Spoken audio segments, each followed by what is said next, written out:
Hola, vamos a hacer un taller introductorio a Supabase. Vamos a empezar con una parte un poco teórica y después vamos a hacer un proyecto muy rápido para que conozcan cómo funciona Supabase.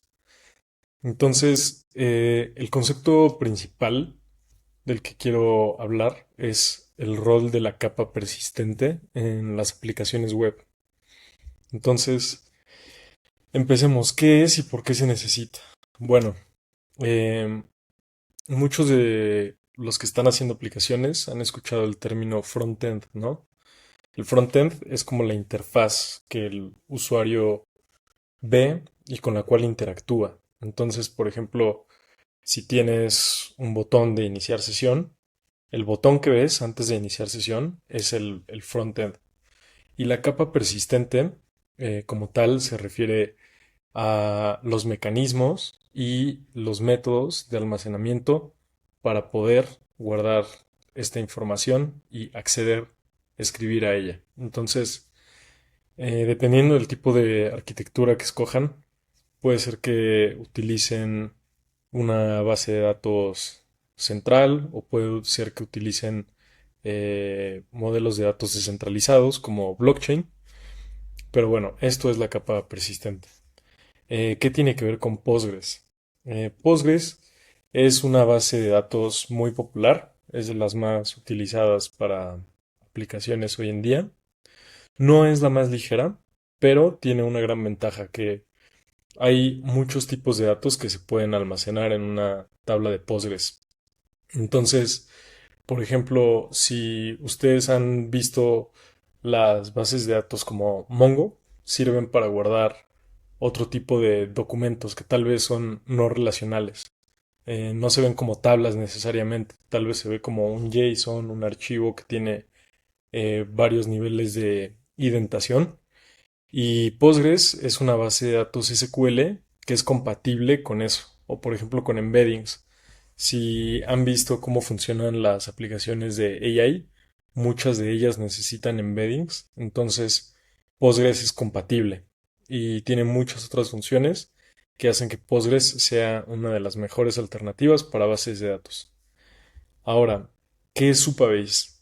Supabase es una base de datos administrada, es como un database as a service, lo que quiere decir que ellos aprovisionan una instancia, le instalan Postgres y te dan los accesos.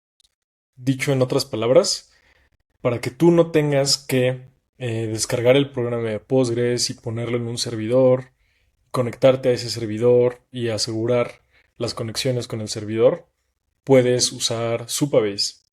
Y es muy interesante porque tiene una capa gratis bastante generosa que sirve muy bien para empezar a probar ideas, para hacer prototipos y cuando estés sufriendo el éxito de tu aplicación web puedes pagar y tener un servidor más grande o tener algún tipo de como certificados de que estás cumpliendo con ciertas normas. Puedes tener, sí, como funciones adicionales, las iremos viendo. ¿Qué alternativas hay? Pues todos los proveedores cloud. Pensemos en AWS, pensemos en Google Cloud, pensemos en, sí, básicamente Azure, el que sea. Tienen servicios de bases de datos administradas y también si te gusta todo lo que se puede hacer con DevOps, tú puedes correr tu propia instancia de Supabase en tus servidores. Entonces, esa es otra alternativa. Yo les recomendaría empezar con Supabase Cloud. Y una última pregunta es, si uso la blockchain, ¿necesito otra base de datos? La respuesta es no necesariamente, pero dependiendo de lo que quieras hacer con tu arquitectura y con tu aplicación, puede ser que, por ejemplo, tu protocolo esté 100% on-chain, pero tu aplicación ocupe la base de datos para algunas cosas. No entraremos en detalles, pero imaginemos que estamos hablando de un protocolo de DeFi donde todas las transacciones se van registrando en la blockchain. Bueno, pues ¿para qué quisiera una base de datos? Tal vez en mi aplicación yo tengo preferencias que puede guardar el usuario como si le gusta el tema claro o le gusta el tema oscuro o cosas más complicadas, ¿no? Como si queremos hacer que inicie sesión con algún método, pues eso se tiene que guardar en una base de datos. Entonces, no toda la data va en la blockchain y cuando no en la blockchain, es muy buena idea usar una base de datos. Ok, entonces vamos a volar por estos aspectos teóricos. Eh, Estas son las cuatro operaciones que nos interesa poder hacer en nuestra base de datos. En inglés se llaman CRUD y así se traducen crear, leer, actualizar y borrar registros. Eh, Después, aquí tenemos un pequeño diagrama donde esta es como nuestra aplicación que le va a solicitar datos a nuestra capa persistente y la capa persistente va a hablar con la base de datos como tal y la vamos a pensar como si fuera un puente entre la aplicación y los datos. Entonces, vamos a hablar muy brevemente de cómo ha evolucionado la web y cómo han cambiado las necesidades de persistencia. Entonces, en la web uno pensemos en un directorio telefónico. Entonces, un servidor tenía una lista de nombres y teléfonos y podías acceder a esa lista conectándote a una dirección. Eso era web uno. Entonces era información estática que descargabas y ya estaba, ¿no? En web 2 tenemos contenido interactivo generado por el usuario. Aquí podemos empezar a pensar, por ejemplo, en blogs o en sistemas de comentarios, donde yo puedo hacer un post, pero tú lo puedes contestar y entonces eso cambia las necesidades de la capa persistente, porque de tener una sola tabla, ahora necesitamos posiblemente múltiples tablas con múltiples conexiones, porque si tú puedes escribir y yo puedo escribir, necesitamos que nuestra base de datos maneje ambas conexiones. Y podemos pensar en 2.5, web 2.5, algo como Facebook. Son servicios mucho más elaborados, con muchas más partes que se mueven. Y por último, podemos pensar en web 3. Entonces, en web 3 podemos tener aplicaciones donde hay una cierta capa donde se ejecutan transacciones, donde se transmite dinero, donde se transmiten propiedades, donde se emiten certificados y tenemos capas de usuario donde los usuarios quieren seguir haciendo las cosas que ya hacían. Entonces, creo que el punto interesante aquí es pensar que Web 3 contiene Web 2.5 y Web 2.5 contiene Web 2 y Web 2 contiene Web 1. Y si no habías escuchado estos términos, no te preocupes. Lo importante es que sea claro que las necesidades de las aplicaciones han ido cambiando y con eso las bases de datos tienen que evolucionar.